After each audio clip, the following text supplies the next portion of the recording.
이번 눈은 비로 시작됐다가 새벽에 눈으로 바뀌겠습니다. KBS 1라디오 DH 뉴스를 마칩니다. 지금까지 아나운서 이재홍이었습니다. KBS.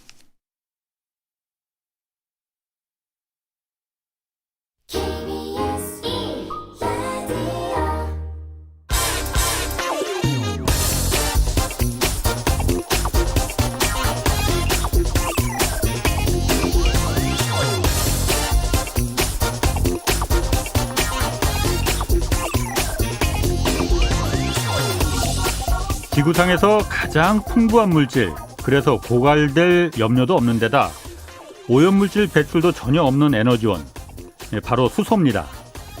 얼마 전부터 도로에 이 수소 자동차가 간간히 눈에 띄는가 싶더니 수소 경제 시대가 예상했던 것보다 훨씬 빠르게 열리고 있습니다.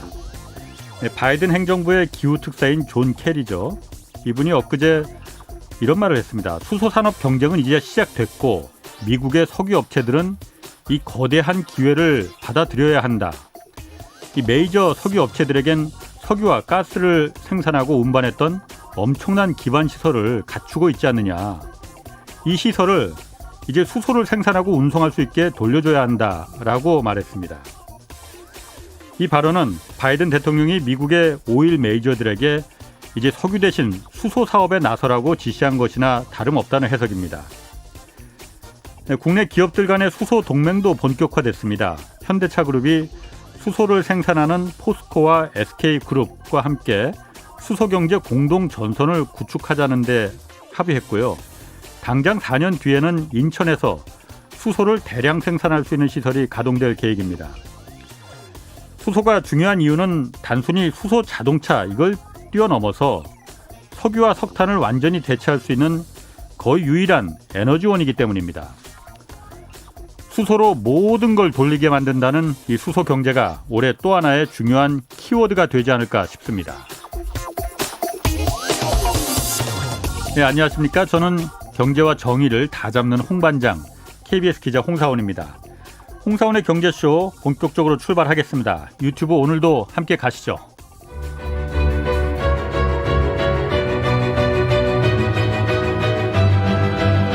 홍사원이 원하는 건 오직 정의. 시민을 위한 경제 정의를 향해 여러 걸음 깊이 들어가 봅니다. 네, 누구는 화석 에너지 시대가 이제 저물고 있다 이렇게 말하고 반대로 아직도 멀었다 이렇게 말하는 사람도 있습니다. 그래서 오늘은 국제 정치와 세계 경제를 결정했던 그 중요한 축이었던 그 석유, 이 석유가 어떤 역할을 앞으로 하게 될지, 그리고 앞으로 에너지 패권은 어떻게 바뀌게 될지 이거 자세히 알아보겠습니다. 한국석유공사 에너지정보팀 최지용 과장님 나오셨습니다. 안녕하세요. 네, 안녕하세요. 예, 석유는 어떻게 세계를 지배하는가 이런 책을 내셨더라고요. 네, 재작년에 책을 냈었고요. 예. 석유 쪽 그러니까 이 경영 쪽의 전문가시군요, 그러니까. 예, 그 석유와 관련된 경제나 국제 정치 이런 쪽으로 이제는 다룬 책인데, 예, 반응은 좋았던 것 같습니다. 예. 먼저 오늘 하여튼 국제유가가 굉장히 오늘 또 급등을 네네. 했어요. 여러 가지 변수가 있긴 있었지만은 어저께 그 오페크 석유 장관회의에서 사우디가 이제 러시아가 감산 클럽에서 이제 우리 더 이상 감산 안 해, 우리 증산할 거야 하고 나가버렸으니 사우디도 당연히 이제 감산 이제 그만하고 증산할 거다라고 다들 예상을 했었는데 사우디가 의외로 예상을 깨고 감산 계속 할래, 석유 채굴량 그렇게 더 이상 늘리지 않을래 이렇게 했단 말이에요. 그 때문에 이제 유가가 급등을 했다고 하는데 사우디아라비아가 감산을 계속하겠다 이거 좀 예외였는데 그 이유가 뭐라고 보시나요? 일단 러시아도 증산을 원했지만은 러시아도 증산폭을 아주 최소화했습니다. 약 10만 배럴, 20만 배럴 이하로 증산폭을 최소화하면서 기존의 감산 기조를 유지한 것으로 이제 가기로 했고요. 그리고 이제 사우디 같은 경우에는 연초에 약 100만 배럴 정도를 자발적으로 감산하면서 유가를 부양했는데, 그래서 이제 지금 예측으로는 유가가 그때 당시 연초에 50불이었다가 65불까지 올라왔으니 원유 슈퍼사이클이라는 얘기가 나오면서 이제는 사우디가 더 이상 자발적 감산 100만 배럴을 더 이상 유지하지 않을 거라는 예측이 지배적이었는데, 갑자기 이제 사우디가 100만 배럴 감산 지속하겠다라는 그런 이제 입장을 밝혔습니다. 시장에서는 이제 그게 깜짝 놀라는 이벤트가 되면서 유가가 올랐는데요. 그런데 이제 사우디가 감산을 결정할 때는 치밀한 계산을 합니다. 좀 마이크 쪽으로 앞쪽으로 좀 올려서 얘기를 해주세요. 예, 치밀한 계산을 하는데 그래서 이제 과거에 언제 감산을 하고 언제 증산을 했는지 볼 필요가 있습니다. 그러니까 2016년부터 사실상 유가는 감산에 의해서 사실 지지를 받고 있는 상태인데요. 유가가 2016년이 굉장히 중요한 해였습니다. 2016년 이전까지는 오펙만 감산을 했습니다. 오펙만 감산을 했는데 2016년 말에 오펙뿐만 아니라 러시아 등도 이제 감산에 극적으로 합의하면서 오펙 플러스라는 새로운 그룹이 감산하는 형태가 되는데요. 당시 오펙뿐만 아니라 러시아까지 감산에 참여할 수밖에 없었던 이유는 2014년 하반기부터 미국에서 소위 그 셰일 혁명이라고 하는 하면서 이게 셰일 원유 생산이 급증합니다. 그러면서 전 세계적으로 이제 원유 수급 균형이 깨지면서 2014년에 하반기에 유가가 급락을 하거든요. 그래서 2014년부터 유가가 하락했음에도 근데 2015년에도 감산 합의가 이루어지지가 않아요. 2015년에도 러시아는 감산을 못하겠다는 입장이었고 계속 유가가 하락합니다. 이때 사우디 석유 장관이었던 알리 알 라이미가 이런 말을 합니다. 당시 유가가 이제 100불에서 50불까지 떨어진 상태였음에도 우리 사우디는 유가가 배럴당 20불, 30달러 20불이 돼도 감산하지 않겠다라고 이러면서 오히려 증산을 합니다. 그러니까 결국 이게 뭐냐면 감산을 하려면 우리 혼자 못하고 러시아도 참여해야 한다고 압박을 한 것인데요. 그러면서 결국에는 2016년 말에 오펙 플러스라는 새로운 그룹이 감산에 합의하고 그 합의가 이제 보통 6개월 단위로 연장이 되면서 이제 지금까지 이어져 오고 있는 것인데, 근데 과거에 이제 사우디가 감산을 못했던 이유는 러시아가 동참을 안 해주었기 때문에도 있었던 것이고, 또 하나 중요한 이유는 러시아와 사우디 모두 감산을 할 때 그 자리를 빈자리를 차고 들어오는 게 미국의 셰일오일이 될 수 있기 때문에 그거를 의식해서 이제 감산을 못했던 것인데 지금은 이제 때문에 미국의 석유 기업들이 너무 어려운 상황입니다. 그래서 그러니까 미국의 석유 생산량을 예측을 할 때 중요한 지표가 이제 미국의 그 시추 기수인데요. 이 시추 기수가 코로나 이전 대비해서 지금 한 절반 정도로 떨어져 있습니다.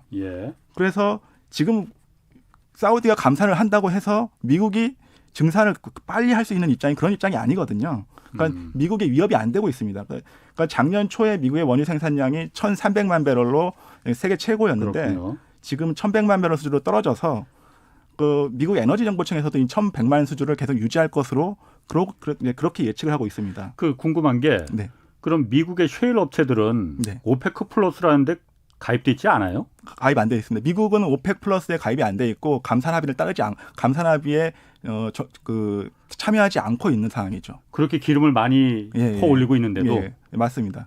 그렇군요.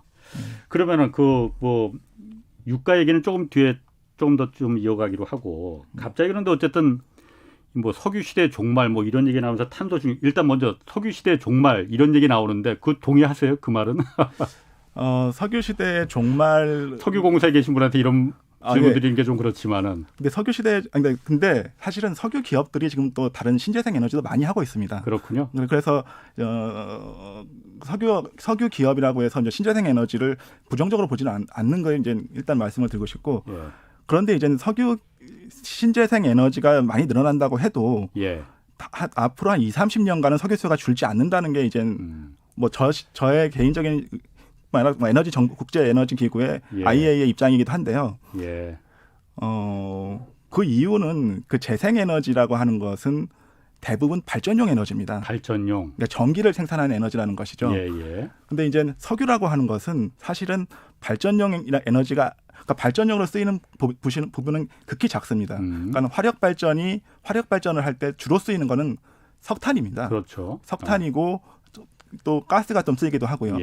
근데 석유로 그 발전을 하는 비중은 1% 미만이거든요. 그러니까 석유는 주로 어디에 쓰이냐면은 자동차, 선박, 항공기의 연료로 이제 60%가 쓰입니다. 그러니까는 그 석유는 수송용 에너지고 재생 에너지는 발전용이기 때문에 이 재생 에너지가 확대가 되면은 석탄이나 원자력이 줄을 수는 있지만은 석유 수요는 줄이기가 힘든 게 지금 현재 상황이죠. 뭐 전기 자동차도 그러니까 있잖아요. 수송용도 그럼 많이 석유가 대체될 거 아닌가요? 그러니까 전기 자동차가 이제 늘어나면 석유 수요가 줄어들 수 있다. 이거는 맞는 말입니다. 맞는 말인데, 그러니까는 현재 자동차의 그 수요로 예. 쓰이는 부분이 한 40%거든요. 석유의 전체 아. 소비에서 40%가 자동차 휘발유나 뭐 등유 등으로 쓰이는데 예. 경유 등으로 쓰이는데 문제는 이게 속도가 그렇게 빠르지가 않다는 거죠. 좀 뭐 테슬라나 뭐 배터리 업체가 지금 성장하고 있습니다만은 작년에 테슬라가 창사 이래 최대 규모로 전기차를 판매했습니다. 근데 이제 그게 50만 대 수준이거든요. 전 세계적으로?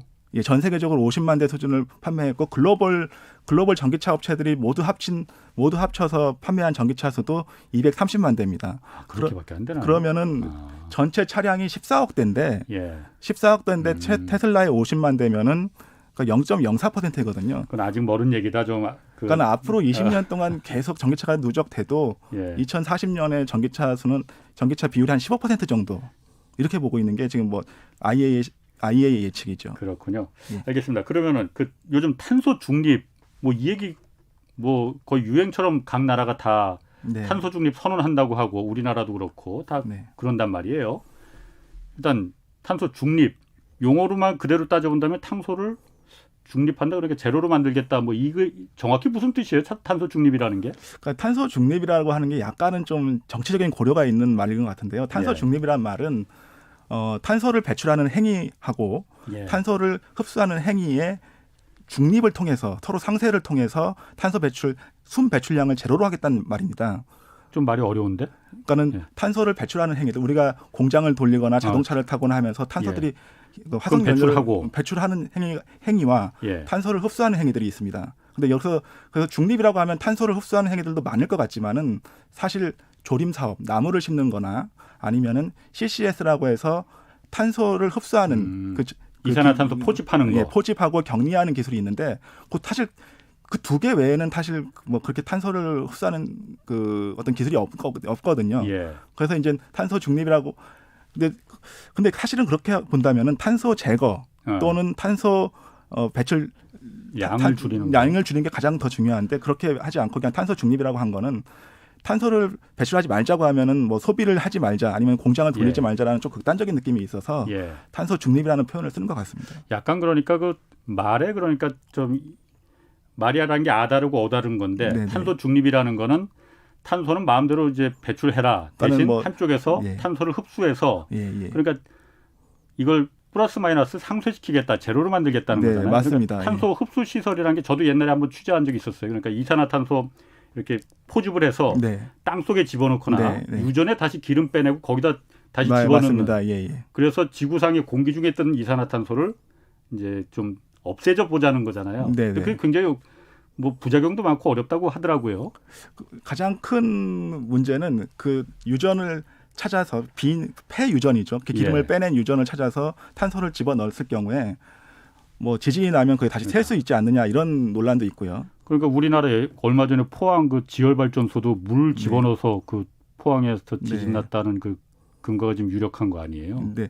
그리고 근데 이제 CCS 기술은 그러나 우리가 육성을 해야 되는 기술입니다. 탄소를 흡수할 수 있는 얼마 안 되는 중요한 기술 중에 하나이기 때문에 그렇군요. 어떻게는 뭐 육성하고 뭐 성장해야 되는 기술이죠. 알겠습니다. 그러니까 탄소 중립이라기보다는 탄소 이제 덜 배출하는 탄소 저감이나 탄소 제거, 저감 이게 더 맞는 말이겠죠. 예. 맞는 말이네요. 네네. 유럽이 사실 지금 탄소 중립 먼저 선언하고 제일 그러니까 규제도 지금 마련하고 뭐 제일 앞서 나가고 있잖아요. 예. 왜 유럽이 먼저? 네. 그러니까 사실 이러한 그 탄소 중립이나 이런 흐름이 촉발된 것이 이제 2015년 파리 기후 협약이었는데요. 물론 이제 파리 협약 이후에 트럼프 대통령은 기후 변화는 사기다라고 하면서 기후 변화를 인정하지 않는 입장이었고 탈퇴해버렸잖아요. 탈퇴하고 그래서 이제 파리 협약이 그 약간 힘을 잃기도 했는데 이제 그 와중에도 이제 유럽 국가들은 탄소 중립을 선언하고 재생에너지를 확대해 갑니다. 그러면서 이제 유럽이 주도하면서 환경 관련 문제를 이슈화하고 여론을 만드는 데 앞장서는데 사실 지금의 기후변화 여론이나 탄소 중립 분위기를 만든 것의 한 80%는 유럽이 키운 겁니다. 그러니까 미국도 중국도 사실 그 역할을 하지 않았거든요. 그러니까 과거 옛날에. 네네. 그러니까 사실 바이든 정부도 지금 들어와서 뭐 그린 뉴딜을 하는 거지 트럼프 정부까지만 하더라도 그러지 않았거든요. 그러니까 경제적인 관점에서 이제 유럽이 탄소 중립을 주도하는 것이 사실은 순수하게 환경을 생각해서라기보다는 이게 사실 유럽 산업계의 이익에 부합하기 때문입니다. 무슨 말이냐면은 같은 맥락에서 또 네. 트럼프 대통령이 파리 협약에서 탈퇴 선언을 한 것도 예. 그것이 미국 산업계의 이익에 부합했기 때문인데요. 그러니까 지금 그럴 것 같아요. 예, 지금 유럽이 탄소를 줄이기에 가장 유리한 입장에 있습니다. 그러니까 탄소 중립을 국가 차원에서 가장 먼저 선언한 것이 이제 2017년에 스웨덴이었고요. 예. 그 뒤로 이제 독일, 영국, 프랑스 등이 여기 동참하고, 예. 그다음에 2019년에는 EU 차원에서 유럽 연합 차원에서 탄소 중립을 선언하는데, 그러니까 유럽 연합이 이렇게 탄소 중립을 선언한 것은 다른 지역보다 이제 제조업 비중이 낮아서 탄소 중립을 달성하기 쉬운 면도 있는데, 예. 더 중요한 것은 유럽 산업계가 재생에너지 분야에서 가장 앞서 있다는 겁니다. 그러니까 특히 서유럽, 북유럽 국가, 독일, 이탈리아, 영국, 스페인, 포르투갈, 스웨덴 이런 나라들이 예. 모두 재생에너지 비중이 40에서 50%가 넘습니다. 특히 가장 먼저 탄소 중립을 선언한 스웨덴 같은 경우는 재생에너지 비중이 거의 70%거든요. 예. 그러니까 독일도 45%, 영국 40%, 이탈리아와 스페인도 약 40% 정도로 다른 대륙을 압도하고 있습니다. 그러니까 우리나라 같은 경우에는 2019년 기준은 6.5%니까 뭐 비교가 안 되는 수준이고, 미국도 18%, 일본도 약 18.7%로 유럽보다 훨씬 낮습니다. 이게 뭘 예. 의미하냐면은 유럽의 에너지 기업들은 재생에너지 분야에서 이제 가장 앞선 기술과 경험을 가지고 있다는 겁니다. 그러니까 유럽은 이제 특히 이제 풍력 분야에서 가장 앞서 있는데요. 예. 풍력 발전에서 핵심 기술이 되는 풍력 터빈, 블레이드를 만드는 기술이 예. 현재 이 분야에서 가장 선두가 이제 독일의 지멘스, 스페인의 가메사, 덴마크의 오스테드 이런 회사들인데, 예. 이 업체들이 시장의 50% 거의 60%를 점유하고 있어요. 예. 그러니까 이제 유럽의 입장에서는 그러니까 재생에너지 시장이 확대될수록 좋은 겁니다. 더군다나 그 유럽은 재생에너지 기술만 앞서 있는 게 아니라 그 재생에너지 관련 인력 규모나 예. 기업의 수에서도 다른 지역에 훨씬 앞서 있는데, 이게 더 중요할 수 있는데요. 사실 우리나라도 현대차나 뭐 삼성전자 같은 기업이 하루아침에 만들 수 있는 건 아니잖아요. 예. 그러니까 마찬가지로 재생에너지 관련 기술과 인력을 하루아침에 만들어낼 수는 없거든요. 근데 유럽은 다른 나라보다 사실 따라잡을 수 없는 이제 규모와 기술을 가지고 있습니다. 그게 왜 그러냐면, 이제 과거에 유럽을 대표하는 메이저 석유 회사들이 있습니다. 과거에 이제 세븐 시스터즈라고 불리는 대형 석유 회사들. 세븐 뭐라고요? 세븐 시스터즈라고 불렸던. 세븐 시스터즈? 예, 일곱 자매들? 네, 예. 아. 그 석유 기업을 독점하면서 이제 석유 사업을 했던 그런 기업들인데, 그러니까 대표적으로 영국의 BP, 쉘, 프랑스의 토탈. 그런 7개 회사라 이거죠. 이제 여기서 말하는 그러니까 BP만 이제 세븐 시스터즈의 일원이고, 나머지는 이제 그냥 메이저 석유 회사들인데요. 예. BP 쉘, 뭐 프랑스의 토탈, 이탈리아 에니, 스페인의 랩솔, 네네. 뭐 노르웨이의 에큐, 이런 회사들이 전부 지금 탄소 중립을 선언하고 재생에너지 사업을 추진했다고 선언한 상태입니다. 예. 실제로 이제 석유 산업 부분을 많이 줄이고 재생에너지 사업을 확대하고 있는데, 그러니까 유럽의 BP 같은 경우에는 BP가 이제 브리티시 페트롤리움의 약자거든요. 네네. 근데 이제 작년에 이제 BP는 비욘드 페트롤리움의 약자다라고 하면서 아예 기업의 정체성을 바꾸겠다라고 선언을 하고, 석유를 그러니까 페트롤이 석유라는 뜻이잖아요. 네네. 그러니까 석유 이후를 대비하겠다 BP가. 그 이상의 예. 그 이상을 하겠다라고 하는데요. 그러니까 BP 같은 경우에는 향후에 이제 사업 계획을 분명히 했습니다. 앞으로 한 2030년까지 석유가스 생산을 40% 줄이고, 예. 재생에너지 사업을 이제 그 절반에 해당하는 매출의 절반을 이제 재생에너지를 확대하겠다라고 선언을 했고요. 프랑스의 토탈 같은 경우는 더 높은 목표를 잡았습니다. 그러니까 예. 수치만 보면 토탈이 목표가 더 거대한데, 토탈이 세운 목표가 어느 정도냐면 2030년까지 100기가와트의 재생에너지를 확보하겠다고 합니다. 그러니까 100기가와트면 어느 정도냐면은 지금 정부가 신안 앞바다에다가 약 48조 원을 투자해서 해당 풍력단지를 설치하겠다고 했는데요. 예, 예. 그게 약 8기가와트입니다. 그럼 8기가와트인데 토탈 단위는 업체가 그거의 10배가 넘는 100기가와트를 2030년까지 달성하겠다라고 한 것이죠. 그러니까는 토탈도 재미있는 것이 그 회사명을 바꾸겠다는 검토를 하고 있다. 회사명을 바꾸는 검토를 하고 있다고 하는데요. 토탈이 아니라 토탈 에너지로. 종합 토탈 에너지. 원래는 석유 회사였는데. 네, 토탈인데 토탈 에너지로 바꾸겠다라고 하고 있고. 그러면은 네. 그 부분은 제가 이해를 하겠어요. 그러니까 유럽이 그러니까 탄소 중립을 먼저 세우고 이러는 게 과거에 그 석유를 통해서 돈을 벌었던 걸 이제는 석유 시대가 좀 약간 좀 삐끗삐끗하니 불안하니 석유 말고 석유를 통해서 배출되는 그 탄소를 이제 줄이는 네. 탄소를 통해서 돈을 벌겠다는 거잖아요. 쉽게 말하면. 네. 그러면은 제가 한 10년쯤 전에 그런 취재를 한번 프로그램을 만든 게 있고 탄소의 덫이라는 프로그램을 한번 만들었어요. 네, 예. 그때 무슨 영국의 학자, 제가 이름은 까먹었는데 이런 인터뷰를 한 적이 있었거든요. 지구를 살리자고 이산화탄소를 이제 저감시키는 기술을 개발하고 뭐 탄소에 대한 규제도 하고 이러는 거 아니냐. 그런데 가장 그 기술을 앞선 나라들은 다 유럽 국가들, 미국 선진국들이지 않습니까? 네, 유럽이 앞서 있죠. 그러면서 이 탄소 배출량을 중국이나 이제 개발도상국 보고 지켜라라고 규제를 하는 거지 않습니까? 네. 그러면은 그런 기술들을 좀 전해주고 그리고선 지구를 살리자라고 해야지 이걸 돈 받고 팔면서 지구를 지키라고 하면 이게 말이 되겠느냐라는 네네. 얘기였거든요. 네. 저 그때 정말 무릎을 탁 쳤거든요. 네네. 정말 그러네. 이거는 선진국들이 과거에 석유 갖고 돈 벌던 걸 이제 이산화탄소 규제로다가 돈을 벌려고 하는 거 아닌가. 네. 정확하게 지금 상황이 그런 상황인데요. 예. 그러니까 사실 1700년대부터 산업혁명을 통해서 석탄을 가장 먼저 대량으로 사용하기 시작한 것도 유럽이었고 예. 또 중동에 들어가서 석유를 먼저 개발하기 시작한 것도 유럽의 석유 기업들이었거든요. 예. 그러니까 가장 먼저 석탄 석유를 써서 산업화를 이루고 탄소 배출을 했던 어떤 그 역사적 책임이 있는데 예. 그럼에도 불구하고 이제 역사적 책임 그런 것도 있는데 그럼에도 이제 화석연료를 쓰지 않고 쓰지 말자고 하고 이제 탄소를 규제하는 게 어떻게 보면 전형적인 사다리 걷어차기의 느낌이 있습니다. 예. 그런데 이제 그래서 이제 탄소 관련 기술이나 이런 거를 공유해주고 뭐 이렇게 해야 되는 건 맞는데 사실 현실은 정반대입니다. 그러니까 탄소 규제를 통해서 말씀하신 것처럼 이익을 추구하고 오히려 이제 그거를 통해서 미래 성장 동력을 확보하려는 게 유럽의 입장이죠. 근데 그렇게 보면 어떻게 보면은 20세기 역사가 반복되는 면이 있는 것 같아요. 과거에 이제 20세기 초중반에도 중동 산유국들이 자국의 석유 자원을 스스로 개발하지 못하고 유럽이나 미국의 기업들한테 석유 개발을 위탁했거든요. 기술이 없으니까. 예, 자본과 기술이 없으니까. 예. 그러면서 이제 미국과 유럽 기업들이 중동에 진출해서 산유국과 수익을 배분하는 예. 그런 역사가 있었는데 똑같이 반복되고 있습니다. 지금도 유럽의 기업들이 개발 대상만 바뀌었을 뿐이지 해외로 진출해서 외국의 풍력 자원, 태양광 자원을 대신 개발해주고 있는 상황이거든요. 과거에는 그 석유 자원을 위해 유럽 기업들이 나갔다면 지금은 재생에너지를 위해 해외 진출해서 그것을 이제 성장 동력으로 삼으려는 모습인데요.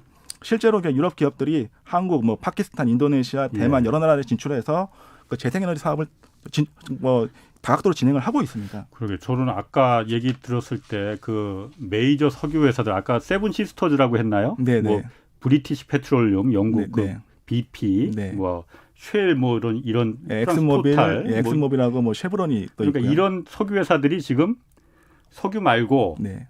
재생에너지 쪽으로다가 예.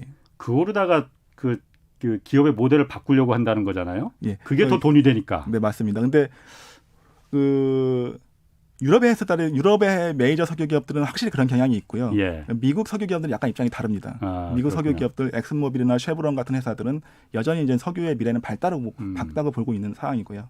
예. 얼마 엊그젠가 보니까 그래서 말씀하신 대로 미국의 메이저 석유 업체들은 사실 이 석유 시대 종말을 원하지 않잖아요. 네, 맞습니다. 사실 그렇기 예. 때문에 석유 말고 전기차 뭐 이런 게 대체해야 될까 봐 그 부분에 대해서는 굉장히 극도의 이제 거부감이 있었는데 미국에서 아까 제가 오프닝에서도 잠깐 언급했지만은 수소 경제로 가자. 네. 미국 그 메이저 업체들이 수소라는 건 어쨌든 똑같이 석유라 것처럼 액체니까 이걸 갖다가 생산하고 정유주하고 또 주유소에서 주유하고 이런 게 다 기존의 메이저 석유 업체들이 할 수 있는 일이다. 네네. 그러니 거부감이 덜하지 않겠느냐. 그래서 네. 수소 경제로 좀 빠르게 이제 미국이 전환하려고 하는 것 같아요. 예. 그런 부분도 좀 그 이유는 있겠죠. 그러니까. 일단 미국 같은 경우에는 일단 그 자국의 그러니까 유럽하고 다른 게 유럽에도 유전이 있습니다. 유럽의 유전도 이제 북해, 브렌트유가 생산되는 굉장히 크죠. 북해 유전이 있는데 북해 유전이 지금 2000년대 초반 대비해서 생산량이 절반으로 줄었어요.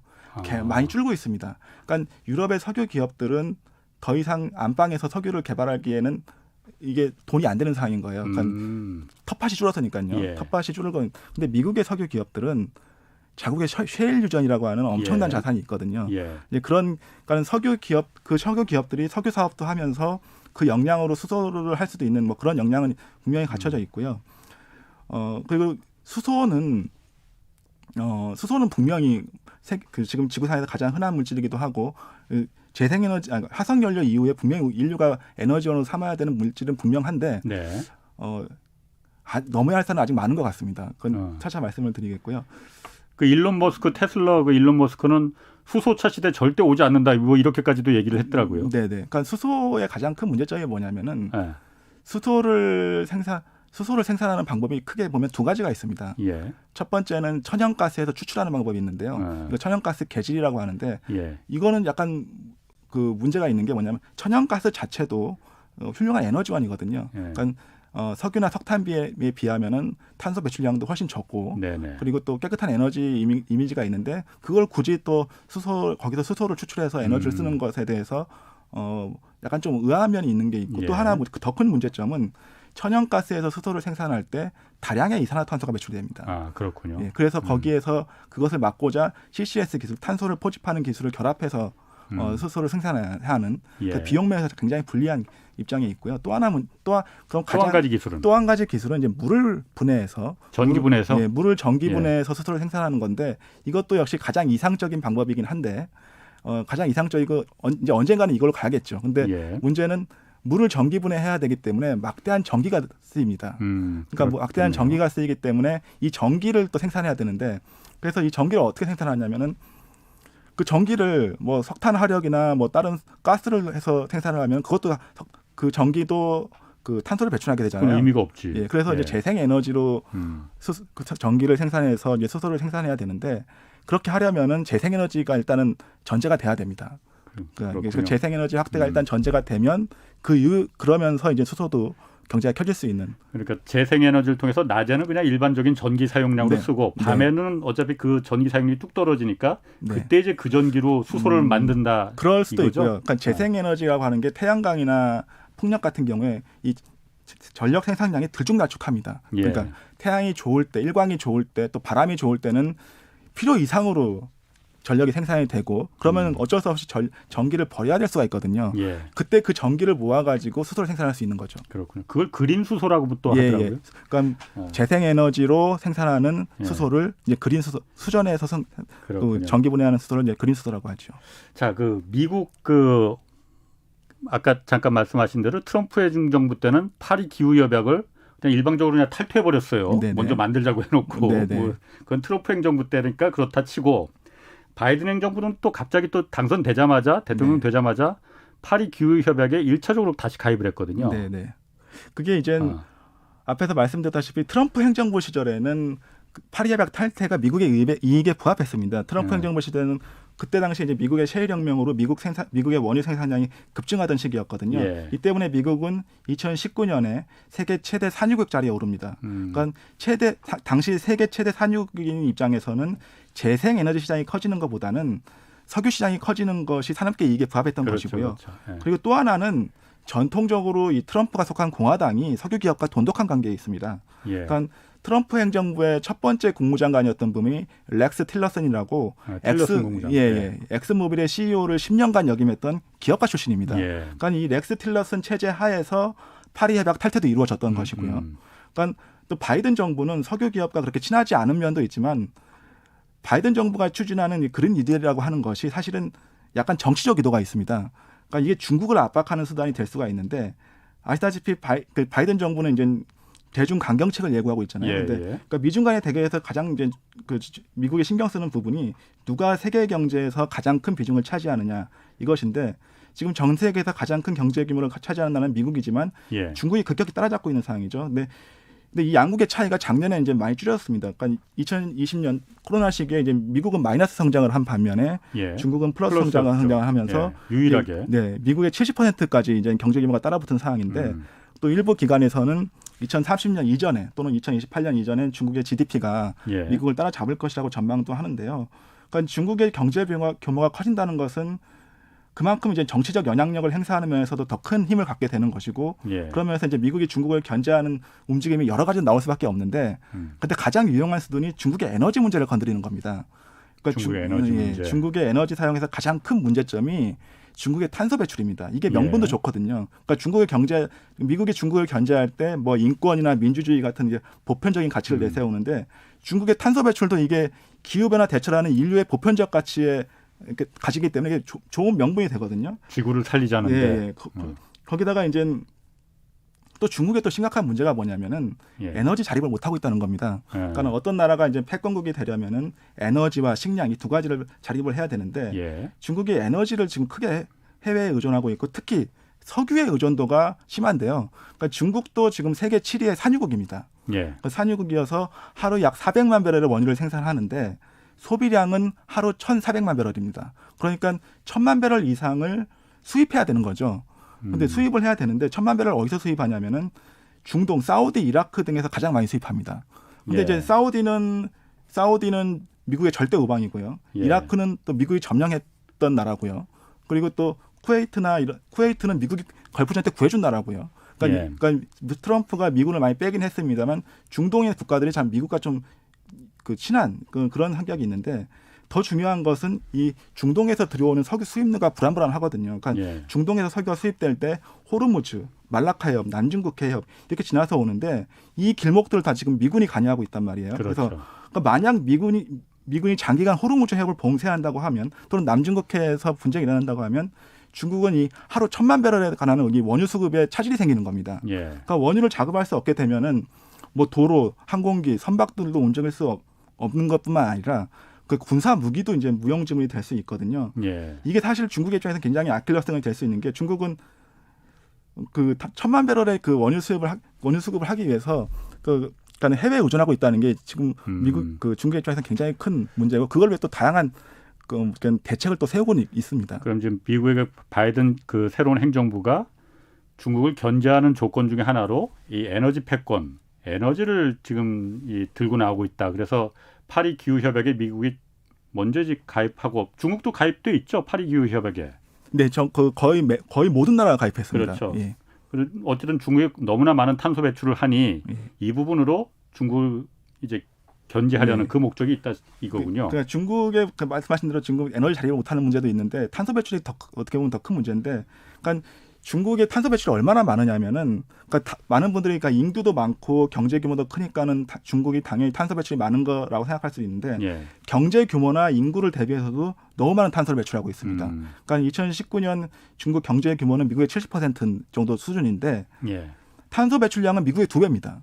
그리고 중국의 인구는 약 14억 3천만으로 세계 인구의 약 18% 수준인데 탄소 배출량은 세계 총량의 29% 수준입니다. 그러니까 인구와 경제를 겸허해도 너무 많은데 굉장히 많군요. 예. 그러니까 왜 이렇게 많으냐고 하냐면 그러니까 중국이 이제 세계의 공장이라고 할 정도로 제조업 비중이 높기도 한데 더 중요한 거는 중국이 너무 많은 석탄을 쓰고 있어요. 발전. 예, 석탄 발전을 너무 많이 쓰고 있는데 우리나라에 미세먼지 많이 오는 것도 그것 때문이라고 많이 말하잖아요. 예, 맞습니다. 중국이 석탄을 너무 많이 쓰기 때문에 그게 주변국의 미세먼지로 나타나는데 중국의 석탄 하력, 그러니까 전 세계에서 소비되는 석탄의 절반이 중국에서 이루어지고 있습니다. 그러니까 석탄 하력 발전 비중이 64%, 그러니까 전체의 64% 정도고 이 석탄 소비의 2위 나라가 이제 인도인데요. 인도의 5배를 쓰고 있습니다. 그렇군요. 그래서 그러니까 사실 이게 중국의 석탄이 중국 경제에 어떻게 기여하냐면 중국의 석탄 매장량이 많기 때문에 이제 헐값의 전기를 생산해서 예. 그 어떤 산업의 동력으로 삼으면서 가격 경쟁력을 또 제고하는 그런 효과가 있는 것이죠. 그러니까, 그러니까 이제 미국에서는 이 부분을 건드리면은 중국은 석탄을 많이 줄여야 되고 그러다 보면은 더 비싼 에너지를 써야 되고 그러면은 또 가격 경쟁력이 떨어지고 이거죠. 뭐 이럴 수도 있고요.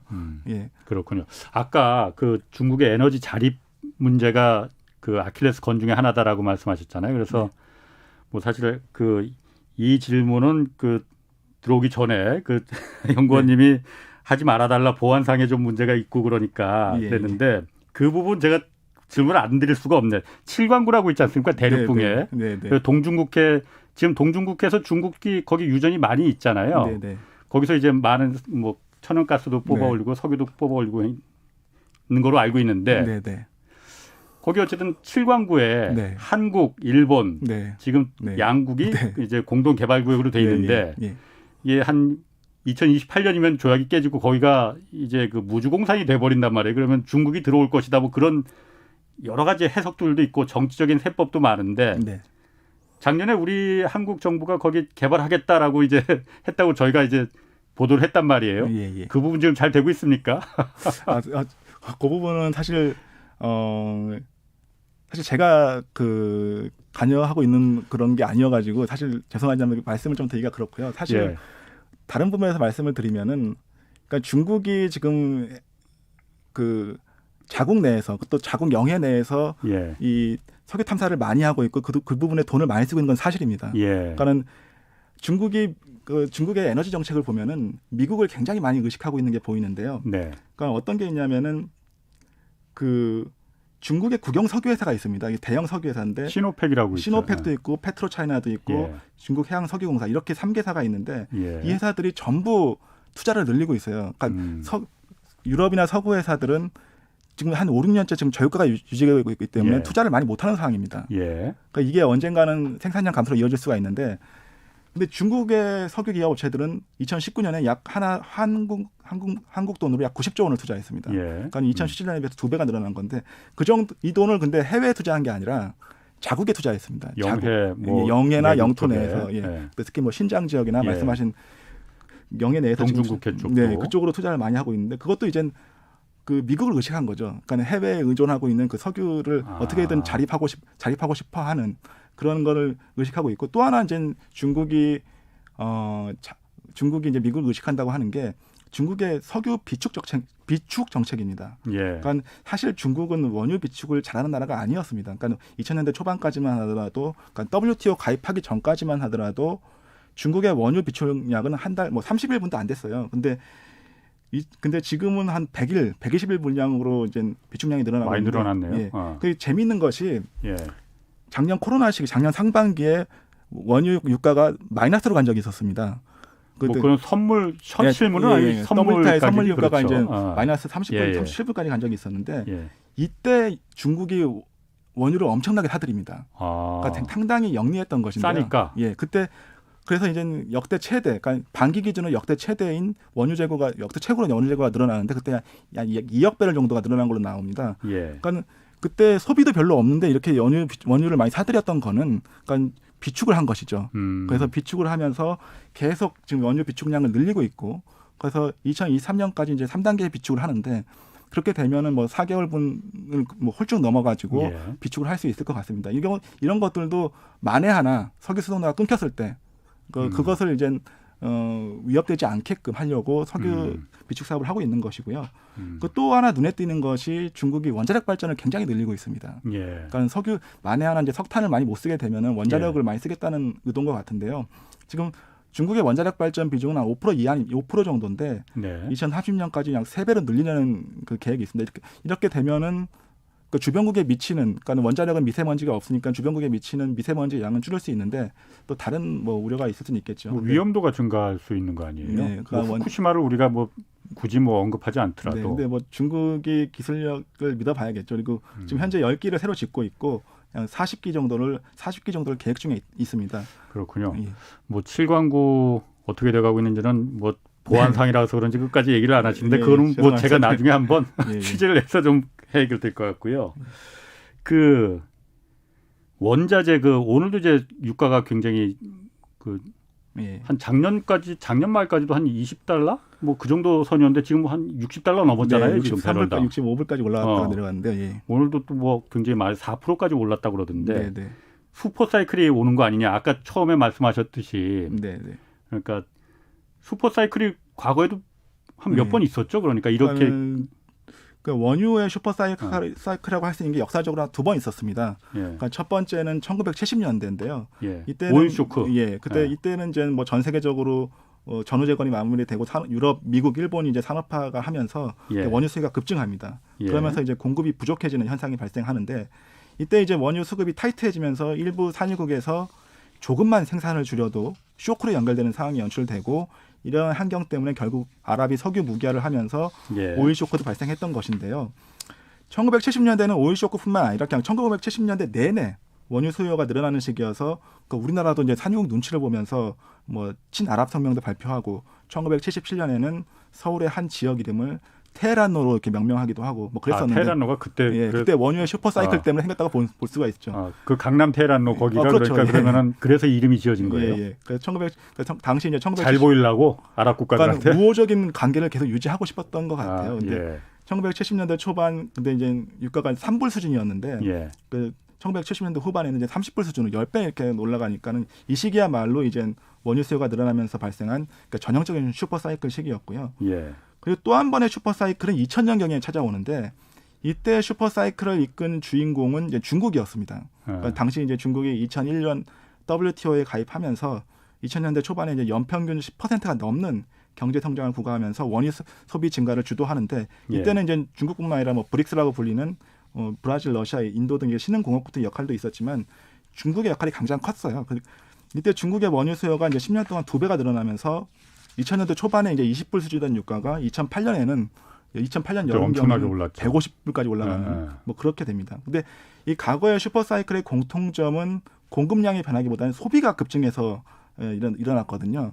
그러니까 공급량도 좀 오펙에서 줄이고 뭐 그러지 않았었어요? 근데 그거보다는 그거는 이제 인위적으로 이제 그 석유를 무기화하기 위해서 줄였다는 것이고요. 기본적으로는 산업화에 따른 도시화에 따른 석유 수요 급증이 이제 가장 큰 요인이었고 이제 앞으로도 그럼 이런 슈퍼 사이클이 가능할까라고 보면은 지금은 슈퍼 사이클이라고 볼 수는 없습니다. 왜냐하면은 지금 아까도 말씀드렸지만 유가의 키워드는 감산이거든요. 그러니까 감산이라고 하는 것은 최대 생산량 이하로 생산하고 있다는 겁니다. 그러니까는 절대적으로 슈퍼 사이클에 중요한 이 공급 쇼티지가 생길 염려는 없다는 것이죠.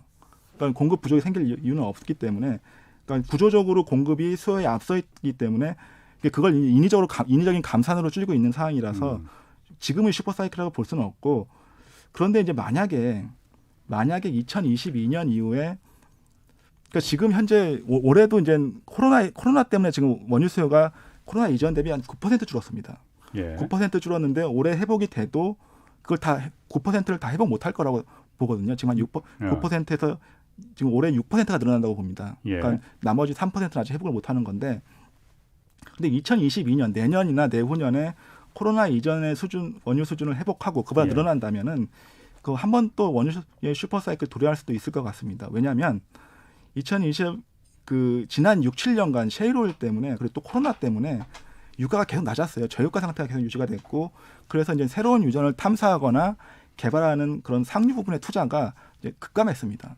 그러니까 2020년에는 2014년 대비해서 그 투자액이 한 3분의 1 수준으로 떨어진 상태인데 이렇게 떨어진 부진한 투자가 지금 몇 년째 계속되고 있단 말이에요. 그러면 이것이 언젠가는 생산 능력 감소로 나타날 수 있고 그게 이제 뭐 2023년 전후가 될 수 있고 만약에 그때 이제 완전히 원유 수요가 회복이 되면은 그때는 이제 슈퍼사이클이 나타날 수 있고 또 하나 중요한 이유는 인도입니다. 인도인데 이제 과거에 중국이 슈퍼사이클을 이끌었다면은 똑같은 인구 규모를 가진 14억 인구를 가진 인도가 이제 산업화를 통해서 슈퍼사이클을 이끌 가능성이 있다는 건데요. 설령 인도가 중국만큼 성장을 하지 못한다고 해도 그건 지금 인도는 아직 전기도 안 들어가는 지역도 많고 도시화가 안 된 지역이 많기 때문에 어느 정도의 근대 산업화가 이루어진다면은 인도가 또 슈퍼사이클을 이끌 어떤 그런 요소가 있습니다. 그러니까 조금 정리를 해보면은 지금 유가가 워낙 낮으니까 산유국들이 새로운 유전을 개발하는 그런 투자를 안 하고 그러니까 기존에 있던 유전 그냥 빼먹는 거로 그냥 근근히 버텨왔는데 앞으로 본격적으로 코로나 이제 이후 시대가 돼서 세계 공장들이 돌아가기 시작하면은 모자랄 수 있다 이거죠. 그렇죠. 그럼 슈퍼사이클이 유가가 다시 뭐 옛날처럼 뭐 $150 이렇게까지 가지는 않겠지 설마. 일단은 다른 에너지원이 다양하게 됐기 때문에 과거처럼 강한 슈퍼사이클은 아니더라도 지금 그 생산 능력 자체가 많이 감소하는 상태이기 때문에 그것이 부진한 투자가 계속된다면은 그렇군요. 한 번은 나타날 수 있지. 사이클이 올 수 있다 이거죠. 그게 올해는 아니고 올해는 지금 아직도 코로나의 여파에서 아직 벗어나지 못한 상태거든요. 알겠습니다. 그럼 제가 한 가지 또 궁금한 게 미국의 쉐일 오일이야 뭐 그 최근에 새로운 기술로다가 그 개발된 거니까 그건 그렇다 쳐요. 제가 고등학교 때부터 늘 들어왔던 게 석유 앞으로 30년 뒤면 다 고갈된다. 뭐 그렇게 했거든요. 근데 그게 제가 나이 들어서도 역시 30년 남았다 그러고 지금도 30년 남았다 그러고 이게 왜 그런 거예요? 일부러 그렇게 뭐 그냥 위기를 조장하기 위해서 그런 거예요? 아니면은 실제로 어떤 기술이 정말 늘어나서 기술이 늘어난다고 해도 쉐일 말고 그 있던 석유가 뭐 그렇게 발견이 안 됐었을 리가 있을라나요? 그게 이제는 과거의 가장 석유 고갈론의 가장 큰 대표적인 게 이제 1972년에 로마 클럽에서 그 성장의 한계라는 유명한 보고서를 냅니다. 그때 이제 이 성장의 한계라는 보고서가 유수의 그 과학자들과 이제 기업인들 참여해서 만든 보고서인데 예. 1972년에 석유 이제 50년 남았다라고 예. 이제 얘가 됐는데 그게 이제 많이 빗나갔죠. 예. 근데 이 외에도 이제 석유 고갈론에 대해서 계속 이야기가 나왔는데 근데 석유 고갈이 안 됐던 이유가 뭐냐면은 계속해서 이 사람들의 욕망이나 지혜가 석유 쪽에 집중됐습니다. 가령 그렇죠. 과거 1970년, 90년대 가장 유명한 전곡이 지질학이었다고 할 정도로 예. 많은 그 수많은 인재들이 이제 석유 쪽에 집중됐거든요. 그러면서 그런 사람들이 이제 엑슨모빌이나 셰브론으로 가서 그 기업들을 이제 시가총액 1, 2위로 만드는 뭐 그런 현상이 있었는데, 그러니까 어떤 산업의 미래를 볼 때 가장 중요한 것이 그 분야로 인재와 자본이 몰리느냐라는 그렇죠. 걸 봐야 되는데, 예.